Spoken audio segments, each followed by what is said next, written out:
This happened in Mexico. A couple, they're just having dinner late at night. Okay. And then out of nowhere, they just hear some cries outside of the house and stuff, right? And then the guy starts even saying like, I told my friends, I told them, but none of them believe me. But watch when I show them this video. Bájale, bájale. Bájale, bájale, bájale, bájale, bájale. Bájale, bájale, bájale, bájale. ¿Escuchaste?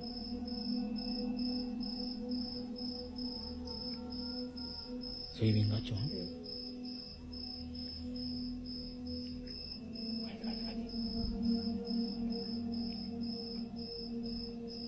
¿Escuchaste cómo soy hija? Nah. No te espantes, no te espantes.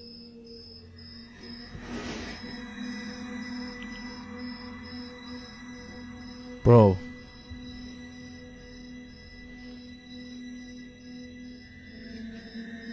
Y la banda no me cree. La banda piensa que es pura broma. Mis amigos estamos aquí cenando. Why did the cries match? Like, bro, You didn't even finish the video either. bro, the cries literally match like the same cry tone as. Nah, bro. I'm not gonna lie, guys. Every single time we record this fucking segment, bro, some weird shit happens in my fucking house, bro. There was some weird. She almost died after holding in her farts. In 2022, 19-year-old Irish woman Cara Clark was rushed to the hospital with crippling stomach pain that left her barely able to stand. Doctors quickly determined that she needed an emergency appendectomy, but what they found shocked everyone. For years, Cara had been holding in her farts around her boyfriend, too embarrassed to let any slip out. Over time, all that trapped gas created extreme internal pressure, causing a very dangerous buildup in her intestines. The constant strain triggered a severe infection, turning what she thought was just polite behavior into a life-threatening medical emergency. Had she waited any longer, doctors said the infection could have ruptured her intestines or even spread throughout her body, leading to certain death. Cara's bizarre ordeal became a viral reminder that our bodies aren't designed to hold everything in, and sometimes it's healthier and literally life-saving to let it rip. Her story isn't funny, it's a warning. Embarrassment can kill you if you're not careful. So, moral of the story is, never hold in your farts.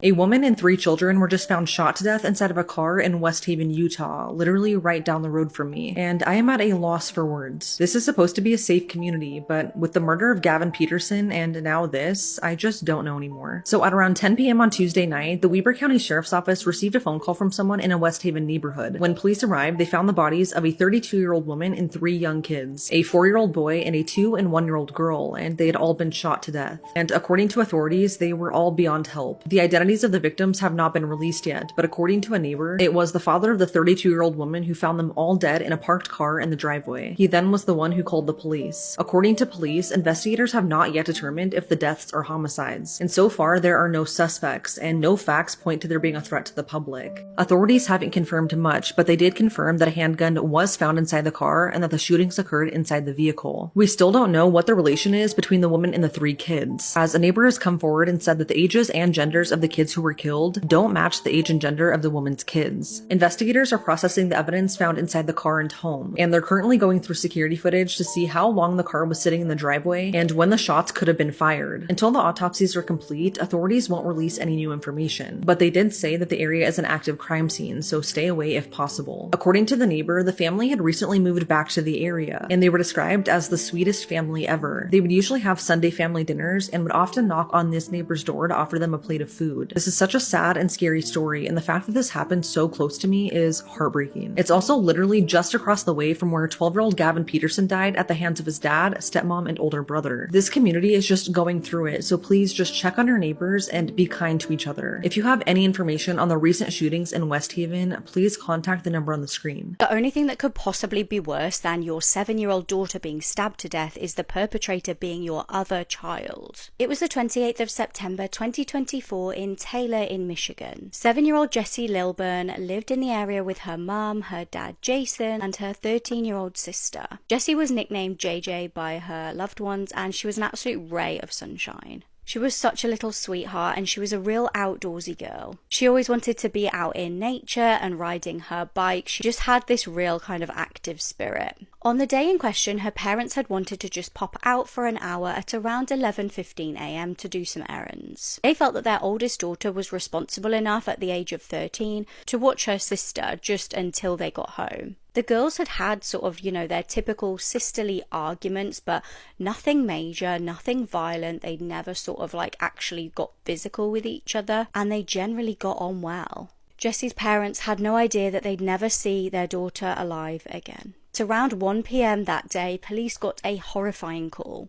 The 13-year-old was on the phone, and it sounded like something horrendous had unfolded at the family home. Officers rushed to the scene and found an absolute bloodbath, and Jessie was dead. She'd been stabbed with a butcher's knife over 10 times. This was an absolute frenzied attack. After talking to the older sister, it transpired that she had seemingly killed her over an argument about flushing the toilet. Police claim that the teenager seemed totally emotionless when recalling the events that took place. She had allegedly found a note in the bathroom of her younger sister telling her to make sure to flush the toilet. A scuffle had broken out between the pair of them, and the older sister had apparently then gone back up to her bedroom. She then allegedly took a knife and stabbed her before going to get a bigger knife and then stabbing her again with that. Her mum has called what her oldest daughter did pure evil, and she's been charged with premeditated murder. Guy Pearce, I've now read the comments that you made about me, and while I would have preferred... So Kevin Spacey's back in the media trying to act like he never did anything wrong. So let me just remind you of a few of the things that he's accused of doing. Back in 2017, an actor named Anthony Rapp testified that at a party in 1986, Kevin Spacey, who at the time was 27 years old, made a move on him when he was just 14. And when those allegations dropped, so many more followed. There were allegations from a Boston anchorwoman named Heather Unruh, who claimed that Kevin Spacey sexually assaulted her own son. Then there was filmmaker Tony Montana, who said that he was left with PTSD for 6 months after Kevin Spacey unexpectedly and without consent grabbed his crotch. There's also actor Robert Cavazos, who came forward and said that he had been touched by Kevin Spacey. And Robert also stated that all the young men that surrounded Spacey knew that at some point they'd probably be harassed by him. Then he was accused of sexual misconduct by 8 different staff members of the show House of Cards he worked on, and at this point the floodgates really opened. Police departments across the world, from the United Kingdom to Los Angeles, California, started looking into past reports about Kevin Spacey. In LA, he was investigated for a sexual assault that allegedly happened in 1992. Then another lawsuit was filed that he assaulted a masseuse at his home in 2016, and I could go on and on and on. But Kevin's had some good luck. A number of the charges against him have been dropped, people have withdrawn their lawsuits, and a number of the people who have come forward to speak about him have died mysterious and sudden deaths. But just because Kevin Spacey has never been actually convicted of one of these crimes, that doesn't mean that he's not guilty of them. This whole thing essentially has boiled down to his word versus theirs. And I'm the type of person that always believes victims, especially when you work like me in exposing pedophile rings and these pedophile predators. You always start out believing the victims and then work backwards. And if there wasn't any truth to any of these allegations, why would they have been brought up in the very first place? I mean, there's also the fact that you have to bring up here that Kevin Spacey was known to be friends with Jeffrey Epstein. He's tried to go on shows and deny it, but he's on the flight logs. So yeah, it's horrible because Kevin Spacey is indeed a great actor and he's been in some of my favorite films. But it absolutely sickens me to see people defending him when there is so much evidence of the things that have happened. And we just can't let people like this fool us into thinking that they're completely innocent. I just can't believe that those are some of the comments that I've been reading about Kevin Spacey when it's very, very clear that this guy is a pretty bad dude. And that's saying it very, very lightly. He turned the cartel's victims into soup. Santiago Mesa Lopez, known as the Stew Maker, worked for one of Mexico's most brutal cartels during their violent war with a rival group. His sole job was horrifying: to make bodies disappear. Using large industrial drums, Santiago would mix a caustic brew of water, lye, and other corrosive chemicals into this boiling concoction, and he would then dump the dismembered bodies of murdered rivals, letting them dissolve for hours until only a sludge of smudged tissue and small bone fragments remained. It was a gruesome, methodical process that erased almost all physical evidence of the cartel's mass killings. While the cartel waged its bloody war above ground, Santiago was deep in the shadows, cooking the dead, turning human bodies into unrecognizable stew. On average, Santiago claimed he disposed of 30 to 50 bodies a month. Sometimes the process took just a few hours, other times it took an entire day depending on the victim's size. In total, it's believed he dissolved over 1,000 people during his years of service. For this unimaginable work, Santiago earned just $600 a week. When he was finally arrested in 2009, He chillingly admitted his role without emotion. His capture stunned the nation and brought horrifying clarity to the thousands of missing persons cases haunting Mexico. Families desperate for answers hoped Santiago could tell them what happened to their loved ones. But most bodies had already been reduced to nothingness. Do you remember the story of the girl with the green ribbon? Does she have a green ribbon around her neck? Yeah. It's like I vaguely remember it. Once there was a girl named Jenny. I remember she was this. like all the other girls except for one thing. She always wore a green ribbon around her neck. I remember this shit. There was a boy named Alfred in her class. Alfred liked Jenny, and Jenny liked Alfred. One day he asked her, "Why do you wear that ribbon all the time?" "I cannot tell you," said Jenny, but Alfred kept asking, "Why do you wear it?" And Jenny would say, "It is not important." Jenny and Alfred grew up and fell in love. One day they got married. After their wedding, Alfred said, "Now that we are married, you must tell me about the green ribbon." "You still must wait," said Jenny. "I will tell you when the right time comes." Years passed. Alfred and Jenny grew old. One day Jenny became very sick. The doctor told her she was dying. Jenny called Alfred to her side. "Alfred," she said, "now I can tell you about the green ribbon. Untie it, and you will see why I could not tell you before." Slowly and carefully, Alfred untied the ribbon, and Jenny's head fell off. Remember? These aren't kid stories, but I remember reading this story and it giving me nightmares and shit because how like scary it was. It was definitely fucking scary, bro. Yeah, and had like other scary stories in it. Like, remember the tea graveyard? Do you remember those stories or no? Wait, Do you remember these? I remember this now, bro. I remember these images. This is a true story that happened in my town. So this one Wednesday is like a normal day for the whole school. But today was different. Every other class had all their kids. But Mrs. Gandy's room was totally empty. And you know why?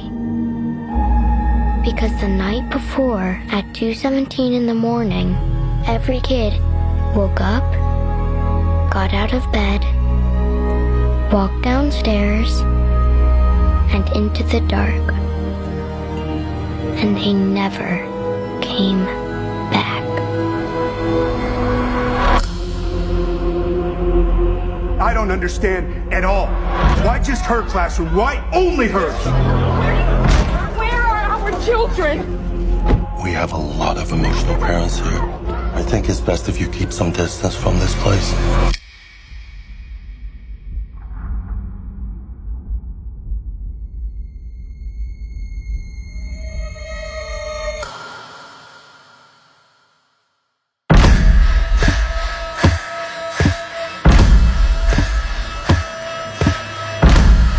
Matthew, where are you?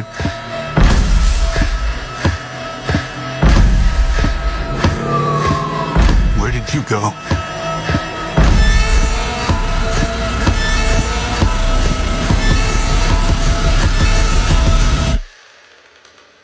This is where the story really starts.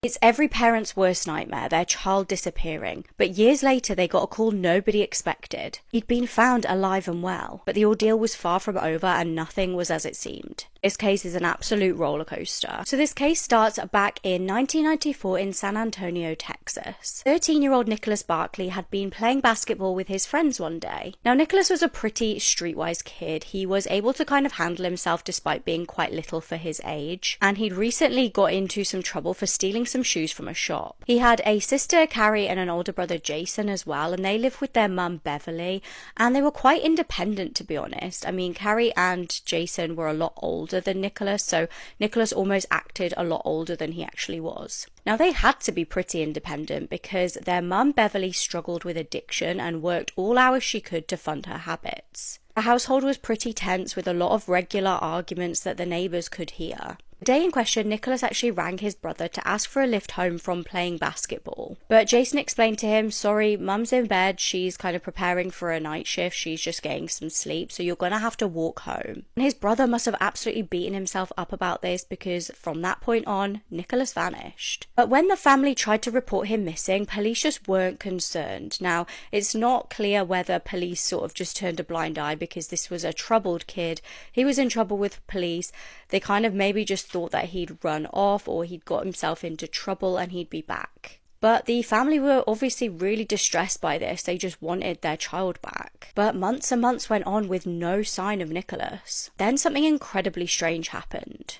The September that year, Jason rang police. He said that he'd seen his missing little brother trying to break into the family garage. He said that his brother had then spotted him and just run off.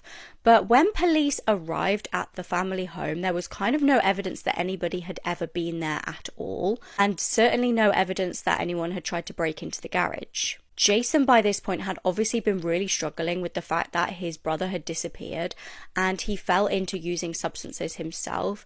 So police speculated whether, Jason had just sort of seen something that wasn't actually there. Maybe he was taking substances. Either way, it felt like the family were back at square one. They'd kind of had this hope, and then all of a sudden it had just been snatched away. The case turned cold and years went by. And like I said, Nicholas's brother Jason had really been struggling with addiction and ended up in rehab. Then, in October 1997, there was a breakthrough. Police received a call that Nicholas had been found. He was alive and well and was wandering the streets of Spain. Now, it appeared that Nicholas had escaped from a child S-ring, and obviously his family were over the moon that he was back. They just couldn't wait to be reunited after 3 years of not knowing what had happened to him. His sister immediately got on a plane to go and visit her missing brother. Obviously, Nicholas couldn't actually get back to the US because he didn't have a passport at this point. And when the pair were reunited, Nicholas's sister was obviously overjoyed, but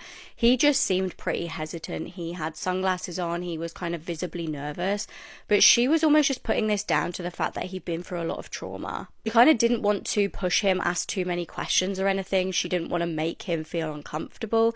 She was just desperate to get him home. So an emergency passport was arranged for him and the flight was scheduled to get him back. And his mum was ecstatic to have her son back. She embraced him when the pair met finally. They told each other they loved each other, but she just noticed that Nicholas was very, very nervous. His eyes seemed to be quite a lot lighter than they were before, and his ears also seemed a little bit different. It wasn't long before Nicholas's mischievous nature reared its head again. He ended up stealing one of the family cars and being arrested by police, but police almost just kind of figured he's been through a lot of trauma, we'll just let him off because of all of the stuff he's been through. Maybe he's just struggling to cope. It wasn't until late 1997, months after they'd taken Nicholas back in, that a private investigator grew suspicious of him. Now, he'd been working with a TV crew who'd been filming the family, and he just noticed that Nicholas's ears weren't exactly what they were like prior to his disappearance, and he'd only been gone for 3 years, so they couldn't have surely changed that much. In February 1998, the FBI obtained a court order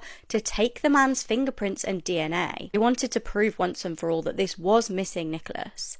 But it actually did the opposite. It proved it was not Nicholas. It was an imposter called Frederick Borden. He was actually a 23-year-old, not a 16-year-old boy. He'd made the whole thing up and completely tricked this grief-stricken family. For years, he had conned himself into foster homes, orphanages, schools, and kids' hospitals, using different names and different sob stories. He said he was looking for a family to love him. He was sentenced to 6 years in prison, and the real Nicholas has still never been found. Tragically, shortly after, Jason passed away from an OD, and some think the guilt of what happened to his little brother was just too much to bear. I can guarantee you that you will never hear of a more bizarre missing person case than this, because not only did this little boy just vanish off the face of the earth, but 3 years later, a 23-year-old Frenchman claimed to be him and even lived with the family for months. And for some reason, they actually thought that this man was their missing little boy, despite looking and sounding nothing like him. This is the mysterious disappearance of Nicholas Barclay and the imposter who claimed to be him, Frederick Borden. This is truly so bizarre, and I cannot stop thinking about it. So let's talk about it. it. Nicholas Barclay was 13 years old when he mysteriously disappeared on June 10th, 1994. He was last seen playing basketball at a park with some of his friends in San Antonio, Texas, and this park wasn't very far away from his home. But that afternoon, Nicholas called his mom for a ride home, only she wasn't the one who answered. It was his older half-brother named Jason. Jason was in his 20s at the time and lived with Nicholas and their mom. At this point, their mom was still asleep as she worked graveyard shifts at a local convenience store, and Jason really didn't want to go and pick Nicholas up, so he told Nicholas to walk the 1.5 miles home. So with no other option, Nicholas started to walk back home, but he mysteriously disappeared after this, and no one would ever see him again. At first, no one seemed to notice that Nicholas was missing, and this was for a few reasons. One reason is that his mom and older brother Jason struggled with substance abuse, and on top of that, Nicholas didn't have a great home life. He was known to be a really troubled kid. He fought with his mom a lot, already had 3 tattoos at 13 years old. He would sometimes threaten his teachers, and it wasn't unusual for him to disappear for a few days at a time. Nicholas was also known to the police, and he already had a record of breaking and entering, stealing, and truancy. And with his mom and older brother using drugs, there were already a lot of domestic violence disturbance calls with the police. They were over at the house quite often, so with all of this combined, Nicholas's mom didn't actually realize that he was missing until 3 days later, which is when she officially reported him missing to the police. And because of the family history, authorities didn't really investigate at first. They kind of just thought that he ran away and would be back in a few days, and no one really seemed to care. His disappearance didn't even get reported in the local news. Police thought that Nicholas may have just ran away because he was scheduled for a court hearing the following week due to his bad behavior, and it was likely that he would have either gone to juvie or be sent off to a group home. So in their minds, this was reason enough to not give this a proper investigation. But this is where the story takes a strange turn that absolutely no one could have expected. 3 months after Nicholas's disappearance, Jason called the police and told them that he just saw Nicholas trying to break into the home's garage, but when he realized he'd been seen, he ran away. When police arrived, they found no evidence that Nicholas was ever there, and soon the case would fall cold. But then, out of the blue, 3 years later, the Barclay family gets a call from authorities in Spain who say that they just found Nicholas in a youth shelter. Now 16, Nicholas told authorities that he'd been kidnapped by high-ranking government officials and forced into human trafficking in Europe. When he somehow escaped, he realized that he was in Spain and called for help. This was obviously devastating to hear that he'd been through all of that, but really the family was just overjoyed that Nicholas was alive. So Nicholas's older sister flew to Spain to pick him up and bring him home, but when she got there, she was a little shocked at what she saw. The Nicholas she remembered was no longer the Nicholas that was standing right in front of her. His appearance had completely changed. Instead of his blonde hair and blue eyes, he now had brown eyes with dark hair and a receding hairline. On top of this, Nicholas now spoke with a European accent, which obviously was not there before, seeing as though he grew up in Texas. Nicholas had an excuse for why everything had changed, though. He said that the people who kidnapped him performed experiments on him that changed the color of his eyes and hair. He then said that he, along with many other kids, were SA'd and forced to learn a new language, which is why he now had an accent. So Nicholas's sister believed him, and she flew back home with him, where he went on to live with the family for 5 months. And despite his new appearance, everyone in the family believed him and welcomed Nicholas home. After his bizarre return home, a local reality TV show caught wind of this insane story and actually got permission to film the family in their home for an upcoming episode. As usual, the team hired a PI to investigate and research his disappearance, but it didn't take long for this PI to become suspicious. He ended up comparing the new Nicholas's ears to an old photo of him and quickly found that they did not match. This is when he notified authorities of what was possibly going on, and when the FBI stepped in 1998, they took Nicholas's fingerprints and DNA, and what they found is honestly chilling. This was not Nicholas. In fact, this was a 23-year-old Frenchman named Frederick Bourdon, and he was known as a serial imposter. By the time he had assumed Nicholas's identity, he had already impersonated hundreds of children in more than a dozen countries, some of which were real missing kids, just like Nicholas. So Frederick was obviously arrested for this, and he pleaded guilty to passport fraud and perjury. He was sentenced to 6 years in a Texas prison, and once he was released in 2003, he went back to France and went on to assume the identity of another missing boy, 14-year-old Leo Bally, who had been missing since 1996. Of course, DNA eventually proved who he really was, and he was sentenced to 4 months in prison for this crime. It doesn't stop here though, because in 2005, Frederick went on to assume another young boy's identity. Now he was a 15-year-old boy, and he told everyone that he was a Spanish orphan. He said his parents were killed in a car accident, and he was somehow let into a high school where he spent an entire month. He was able to fool so many people by simply dressing like a teenager, and he trained himself to walk differently and used a ton of anti-aging cream. He even hid his receding hairline by wearing a hat. I seriously don't get how he pulled this off though, because to me he looks so old. But anyway, he spent an entire month in the school before a teacher saw a TV program about him and what he did. He was then kicked out. When asked why he did this, Frederick said that he's just looking for love and affection because he never received it as a kid. What's crazy is the fact that he went on to get married, although I think they have since separated. But before they did, they had 5 kids together. A true crime documentary was actually made about this called The Imposter, and it is seriously so disturbing. I talked about this on here a few years ago, and I didn't know it at the time, but Frederick had a TikTok account, and my video kind of went viral back then, which he saw. And then he started making reply videos to all of the people commenting from my video. It was honestly really crazy, and I didn't see me and The Imposter having beef on my bingo card. But if he does still have a TikTok, I want to make it clear that I personally don't condone any hate. So if he does, please don't go leaving any bad comments on my behalf. It's hard to remember with the craziness of the story, but Nicholas is still missing. Although we don't know exactly what happened to him, there are a few theories. Theory number 1 is that his family had something to do with it, either on accident or on purpose. He didn't have a great home life, and some think that his older brother could have been involved, but unfortunately we won't ever know, because Jason died a few years later following a drug overdose. It's never been proven if that was intentional or not, but some people think it looks a little suspicious, and maybe he possibly felt guilty or something. Even if he didn't do anything, he did tell Nicholas to just walk home that day, so that had to have been incredibly hard for him to process and deal with. Another theory is that he was met with foul play somehow, and according to his mom, Nicholas would often accept rides from strangers, so it's left her wondering if someone picked him up and then something bad happened after that. And then the last theory is that Nicholas just ran away. This could also be true due to his run-ins with the law so young, and with him not having a great home life. But I feel like this is unlikely because it's been so many years now with not a single clue turning up. If he was alive today, he'd be 44 years old, but it's now been 31 years, and whatever happened to Nicholas that summer night remains a mystery. However, according to the phrase, you can't make this stuff up, might have known the story of real-life boogeyman, Albert Fish. A slight, elderly man with grey hair, no one suspected the kindly single father of being sadistic child murderer and cannibal. This is your warning that if you see tape on your home front door, it means someone's trying to break in. It's called the sticky tape trick, and basically what these thieves will do is put a piece of tape on the keyhole of your front door. I mean, at first you might think that this is just a stupid prank, but it actually is a lot more serious than that. It's a tactic used by thieves to scope houses they're trying to break in and rob. So how this works is that after the tape is placed on the keyhole, they come back a day or a few days later to see if the tape is still intact. Then that signals that the owners have not entered the home and most likely no one is in there in that moment, which is obviously what these thieves want. They would much rather enter an empty home and avoid being confronted by someone. Another trick thieves have practiced is sticking FedEx or UPS stickers on the front door, and same thing, if it remained there when they return, then it's a sign that no one is currently in the home. So if you see stickers or tapes or anything weird on your front door, make sure to remove it immediately, and please set up some cameras. The world is such a scary place right now. I was beheaded for exercising my profession as a teacher. My name is Samuel Paty, and I am a history and geography teacher in France. One day, while carrying out my work as usual, I showed caricatures of the Prophet Muhammad to a class of young students as part of a lesson on freedom of expression.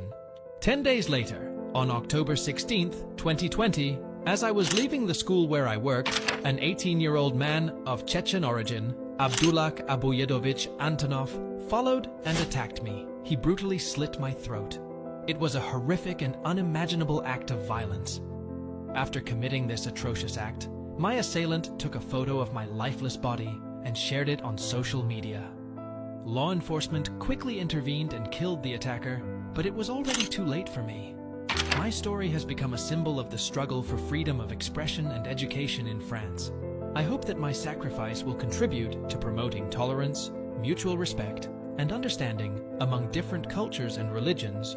Won't believe what this man was caught doing with a corpse. 46-year-old Randall Bird was caught doing inappropriate things to a corpse while he was working his shift as a security guard at the Banner University Medical Center in Phoenix. Randall's job was to bring deceased bodies to the hospital's morgue and slip them into the freezer. But during his shift, coworkers walked in on him and caught Randall inside the freezer with his zipper down, his uniform looking messy, and a body bag open. He was seen almost on top top of the 79-year-old deceased woman, and when the workers walked in, he quickly tried to cover the body. The workers said that Randall looked so sweaty and nervous when they caught him, and his excuse was that he had a medical emergency and he almost passed out. His co-workers did not believe a single word and reported the incident. When Randall was interviewed by police a few days later, he basically just said the same story and said that he couldn't remember much of what happened. But not long after, investigators found his DNA on the woman's body, which proves that Randall was in fact doing what we all assumed. He was arrested and now faces multiple charges.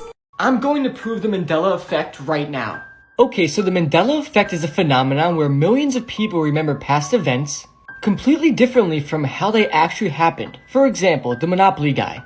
Millions of people remember him having a monocle, but he never did. And if you search it up, you will see that he never did.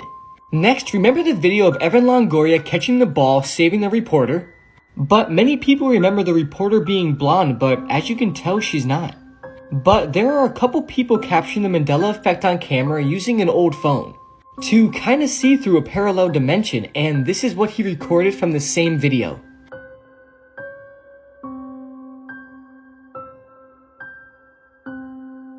And as you can see, the reporter is blonde, as we all remembered. Even ChatGPT remembers the reporter being blonde and saying it was actually Emily Austin. This is just chilling, and a popular theory is that the world ended in 2012 and we all got transported to a different but kind of the same dimension. Let me know your thoughts on this because this whole video is just mind-blowing to me. This mother hired a hitman to take her son's life. 18-year-old Jasmine Pais used a website, rentahitman.com, to find someone to kill her 3-year-old son. Jasmine provided her address, a picture of her son, and demanded that it happen as soon as possible. But little did she know that this website was fake, and this man who operated the website reported her to police. And before police confronted Jasmine, they posed as the hired hitman, spoke to her, and confirmed the details. Basically, what this does is it makes a stronger case for the prosecution by hearing the words come out straight from Jasmine's mouth. And unknowingly, Jasmine told investigators that she's willing to pay $3,000 for the job to be done. And what's crazy is that when Jasmine was arrested, investigators searched her computer and were shocked when they saw the murder for hire website still open on the screen. But Jasmine wasn't the only one involved in this crime. A month after her arrest, 18-year-old Gamaliel Souza was charged with conspiracy to commit murder after investigators found text messages showing that he pushed Jasmine to take her son's life. He essentially convinced Jasmine that her son was the problem and the reason why they weren't together. This girl killed her mum and then texted a photo of her body to her dad. In 2013, Rachel Hudson and her family were supposed to be celebrating Thanksgiving at their home in Virginia. However, the holiday would take a horrendously sinister turn. Rachel's mum was terminally ill 58-year-old Susan Lee. Rachel had been her mum's carer since she was just 9 years old. On the evening in question, Rachel and her dad got into an argument. When her dad left the house the next day to make the most of the Black Friday sales, Rachel did something unthinkable. She took a weapon out of the wardrobe and loaded it. She apparently thought about unaliving herself at this point, but she didn't want to put her mum through the trauma of finding her body. She then walked into the room where her mum was and said, "I'm sorry, this is what has to happen." Her mum apparently told her, "You're crazy," and this is the point where Rachel killed her mum. When she texted her dad to break the news to him, he obviously didn't believe what she was saying. She then took a photo of her mum's body and texted it over to her dad. Rachel was sentenced initially to 50 years in prison, but this was reduced to 18 years because of an apparent undiagnosed mental illness. These are pictures that get worse the longer you look at them, part 2. Up first is this picture, and at first glance it just looks like 3 friends at a wedding. But if you look closer, you will see something extremely disturbing.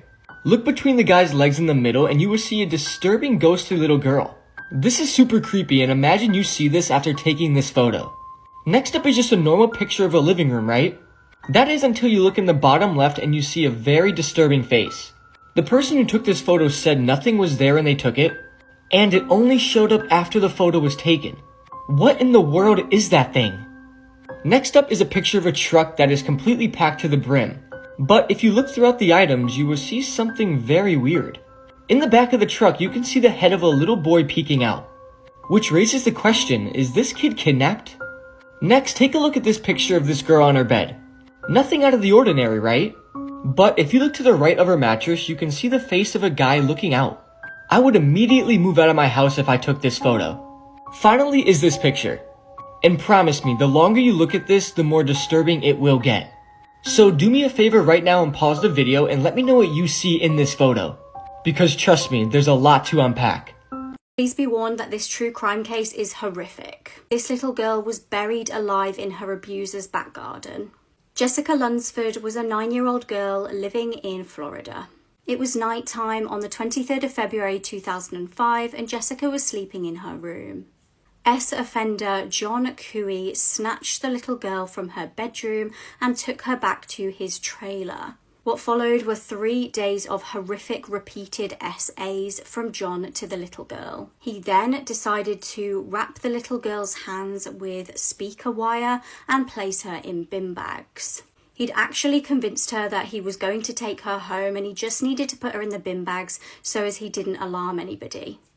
He said he was afraid of being seen with her, so if he put her in the bin bags, it was like a disguise. He then buried her alive in his back garden. Heartbreakingly, she was found cuddling her little dolphin teddy that her dad had given to her. Again, I did warn you that this was a really horrible case, but when police found her body, they found that she'd actually tried to claw out of the bin bags. Frustratingly, when the girl had gone missing, police actually did go round to question John. It's believed that while this was going on, Jessica must have been alive inside of the property. Her blood and fingerprints were found inside his home, and John was convicted of first-degree murder. He died of natural causes in 2009. This is one of the most high-profile pedophiles in Hollywood, Mark Salling from the TV show Glee. Now, you might remember Mark from the show Glee. He played Noah Puckerman. He was a major recurring character on the show. He was always on the screen. And in the press, he was famous for dating his co-star Naya Rivera, who also died a tragic death just a few years ago. And from the outside looking in, Mark appeared to be a very, very normal A-list Hollywood actor, but he wasn't. You see, Mark's legal trouble started in 2013 when his ex-girlfriend accused him of sexual battery. Apparently, he forced her to do it without protection, and she filed charges against him. He ended up paying $2.7 million, but everything was dropped eventually. But then, in 2015, when Glee was at the height of its popularity, some more disturbing charges were brought against Mark. It was December 29th, 2015, when Mark was arrested at his Los Angeles area home and charged with possession of CP or CSAM. Now, he was released on a $20,000 bail, but when investigators went through his home and searched all of his hard drives, they found over 50,000 CP images. Obviously, this is a lot more than they usually find on these busts. 50,000 images is a massive amount to be in possession of. And a few months later, he was publicly charged with possession of CP. He was dropped from the films and TV shows that he was appearing in at the time. And a year later, after his trial and everything, he was convicted of these charges. Now, he was set to be sentenced most likely to 4 to 7 years in prison. But before he could actually be sent to prison, on January 30th, 2018, Mark Salling took his own life by hanging himself in his Los Angeles area home. I always thought that this was a very disturbing ordeal because the show Glee is such a positive, happy show. And you would just never expect a main cast member from that production to actually be involved so deeply in such a disturbing world. There's also a lot to talk about when it comes to other cast members of the show and what's happened to them. So if you want me to do a shorter series on that, just let me know in the comments. These are real-life glitches caught on camera, and they're absolutely insane.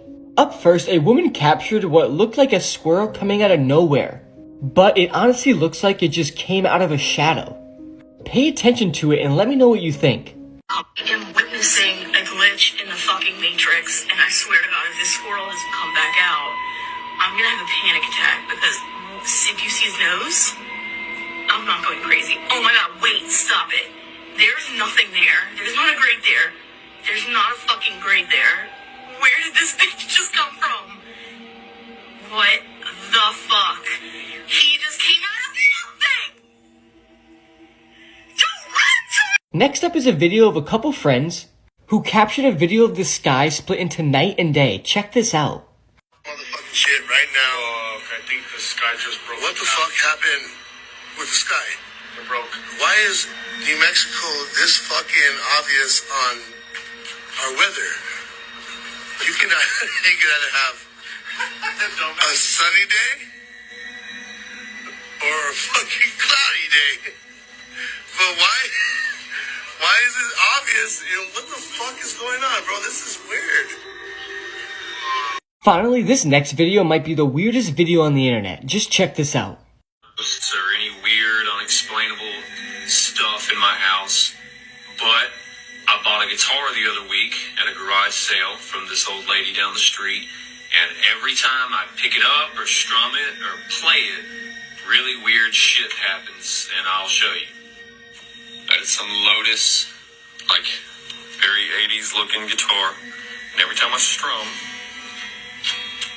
like that, shit like that happens every time I mess with this thing. Like that. A bride killed just hours after her first dance, and her new husband left fighting for his life.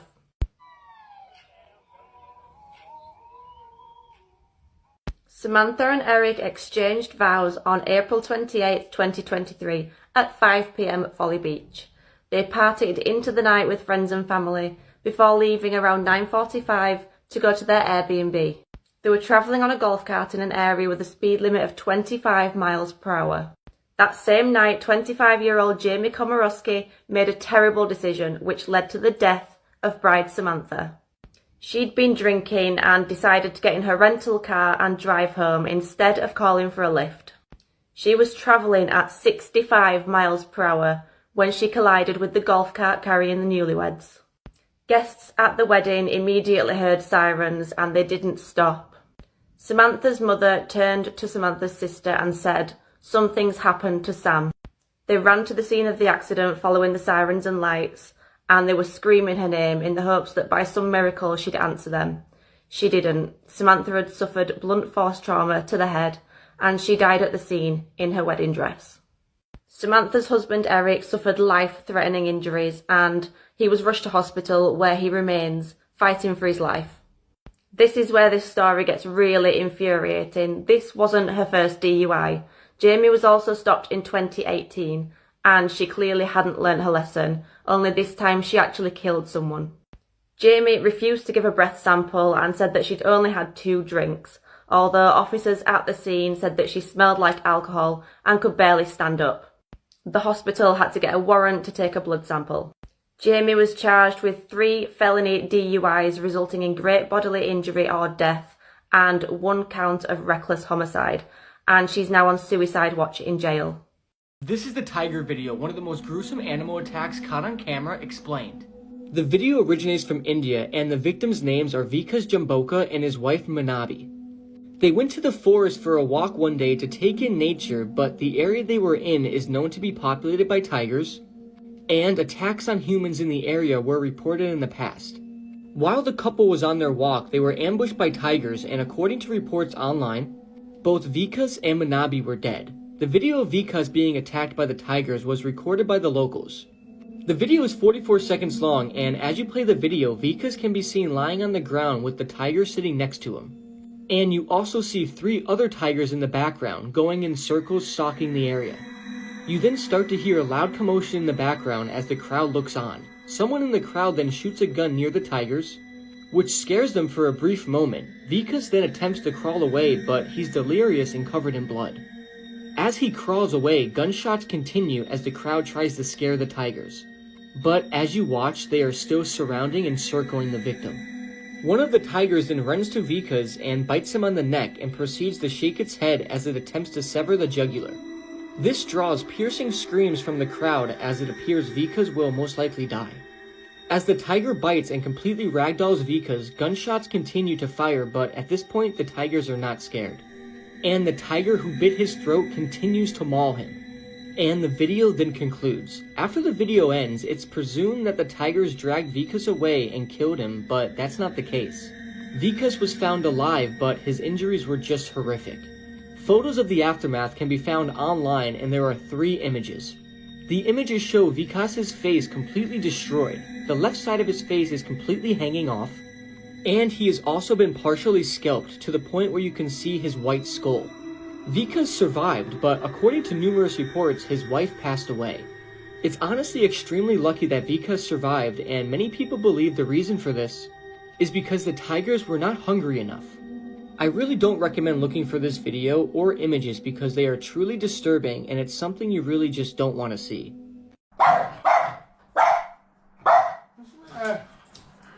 What? Look in there, mate. Look in there. What? Look in there. The death of Joy Division lead singer Ian Curtis is one of the saddest things I've read about. Ian Curtis was born in the year 1956 in England, and he had a pretty good childhood even though he abused some drugs at a young age. But Ian's life really took off when in July of 1976 he ran into some old friends of his at a Sex Pistols show. They told him that they were going to form a band soon and he decided to hop along with them. This led to the formation of the band Joy Division, one of the biggest alternative bands of all time. In the year 1978, while touring with Joy Division, Ian began to suffer from epileptic seizures. And even though he embraced them and kind of danced like he was having a seizure on stage sometimes, having these seizures obviously was really tough on Ian and it made touring and recording music a challenge. But he used these seizures to his advantage and people even used to call what he did on stage his epilepsy dance. Sadly though, there were multiple times when he was performing when he collapsed on stage and had to be carried off and given medical care. Life was getting really stressful for Ian, the touring schedule, the seizures, all of the stresses from his personal life and being in the public eye, and this led to the fateful night of May 17th, 1980. So years prior, Ian had married a woman named Deborah. But their marriage had soured over the years, and on that fateful night, Deborah was tasked with coming over to Ian's house to bring him some divorce papers. So Ian had attempted to take his life before, so Deborah was actually trying to tread a fine line here, and she was being nice to him that night. She said that if he felt alone and he needed to talk, she would spend the night with him. So she dropped the papers off, he seemed cheery, and then she left to go see her parents. But later that night when she returned, she said that his demeanor had changed, and he insisted that he now wanted to spend the night completely alone. So she let him spend the night alone, and later that next morning, she would find him dead in the kitchen.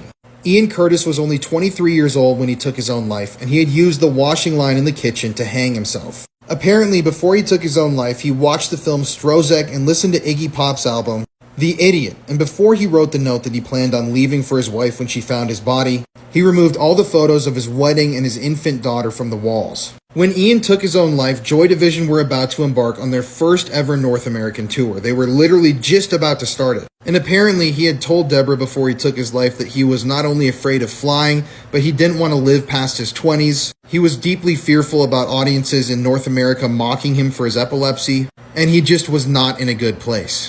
Now, in a strange twist, 37 years to the date of Ian Curtis's hanging, Chris Cornell, lead singer of the band Soundgarden, would also hang himself in his hotel room. The loss of Ian Curtis was a massive hit to the music world, and he will forever be missed.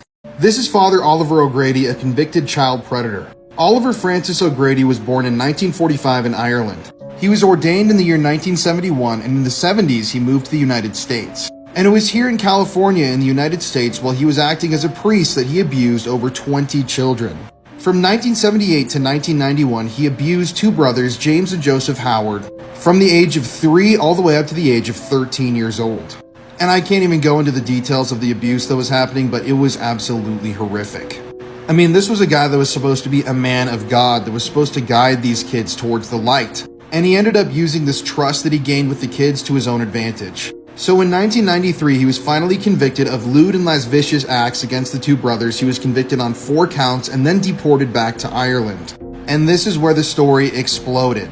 So apparently the church officials in California had heard that he was abusing kids as early as 1976, and they did nothing. They completely silenced these allegations and silenced these children. Then in the year 2005, in a videotaped deposition in Ireland, he admitted to abusing over 25 children in California. He even stated that he didn't remember exactly how many children he had abused, how he had abused them, or where this all took place.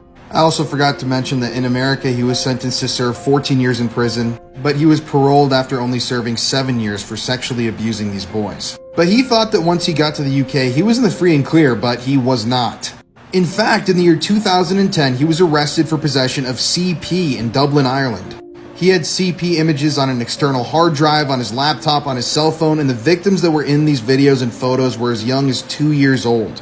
After this, he was sentenced to only 3 years in prison, and after he got out of prison, he moved to a house that was directly across the street from a playground. But people weren't having it anymore, and a bishop from a local archdiocese put out a memo to the whole city warning them that a dangerous pedophile was living among them. After this, Oliver fled the country, but it wouldn't be a long time before he was arrested for a third time, this time in Portugal. This was in 2019. He was arrested again for the possession of CP. He was extradited back to Ireland, and they sentenced him to only 22 months in prison. Now, a whole movie was made about this guy. It's called Deliver Us from Evil. It's a really good watch if you want to learn more about how the Catholic Church has covered up so many cases of child sex abuse over the years. But something that's scary to me is that conviction that he got was in 2020. So that means that the 22 months have passed and he's out now free again. And if you've paid attention to this TikTok, you know that this guy will offend again. So I don't know where he's living at right now, but to anybody who may know where he is, I would definitely alert locals because this guy is a dangerous convicted sex predator. A mother gunned down alongside her 3 teenage children and their 2 friends that were over for a sleepover.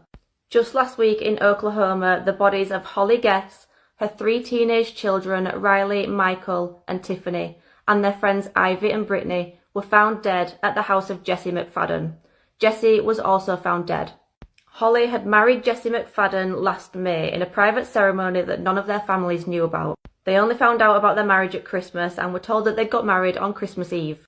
Holly's sister Heather has no idea when Holly met Jesse, but she believes that they moved in together around the beginning of 2021. In March this year, it came to the attention of Holly's parents that Jesse McFadden was actually a registered sex offender. Jesse had only been released from prison in 2020 after spending 17 years behind bars for the rape of a 16-year-old girl. And he was actually due back in court on the day of the murders for soliciting child pornography using a contraband phone while in prison. Holly's mother Jeanette confronted Holly with this information and she was told that she'd already spoken to Jesse about it and he made out it was a big misunderstanding and the girl was actually 19. In reality, Jesse had actually paid somebody to impersonate the victim and come and sit down and have a talk with Holly, saying that none of it was Jesse's fault and it was all a misunderstanding. Holly's mother says that Holly and the kids were completely controlled by Jesse and he practically had them under lock and key. And Holly's sister Heather has branded Jesse a psychopath who manipulated Holly, and she doesn't think that she had any idea who he really was. On the weekend of the murders, Ivy and Brittany had been invited over to the McFadden house for a sleepover. They'd stayed before without incident, so the parents weren't worried. Ivy's mother was last in contact with her on the Saturday night and they'd been texting back and forth, but the next day when she couldn't get hold of her, she began to get worried. They'd both planned to leave the McFadden house and head to a ranch, but when they didn't turn up, an Amber Alert was issued and the police were sent out. Police attended the property on May 1st and found both girls, along with Riley, about a quarter of a mile from the home, all with gunshot wounds to their heads. Holly, her daughter Tiffany and her son Michael were all found alongside Jesse in some woodland on the property, and they'd also all been shot in the head. The whole community have been left in total shock, and it's now also come out that the police left a huge amount of evidence at the crime scene, including cell phones and computers. The families of the victims were actually allowed onto the property and found a huge amount of items that had been completely missed, including the kids' bloodied clothes, bones, binders containing disturbing photos, a mysterious ledger that had all of their names on, among others, and the investigation remains ongoing.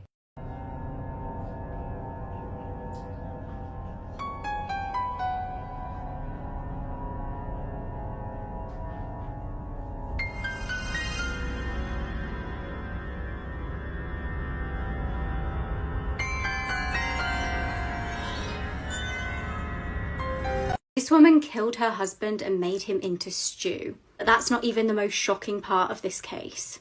Catherine Knight was an Australian abattoir worker. Her early years were horrific as her dad was an aggressive alcoholic. Her dad abused her mother and Catherine was also SA'd by multiple family members.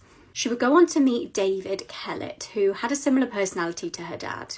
He also had alcohol problems and was violent. However, he had very much met his match with Catherine. On their wedding night, she strangled him over a disagreement.